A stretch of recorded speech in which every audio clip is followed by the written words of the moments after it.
如果你玩太多平板電腦故事，希樂你唔食飯啦，媽媽唔使理我，我繼續打機啊。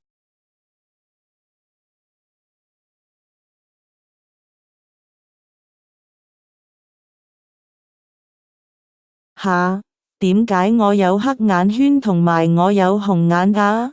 同埋我背脊膊頭同埋頸好痛啊！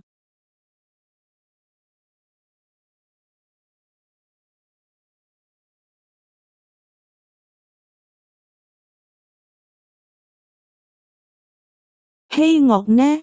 我喺度，我準備 check 你哋功課大家。弊啦，我忘記做功課。希樂點解你唔做功課？因為我成日玩 iPad 啊。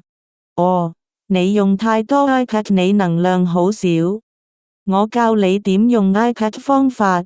首先你要坐直嘅腰，手機要30厘米距離 ，iPad 要40厘米距離，電腦要50厘米距離。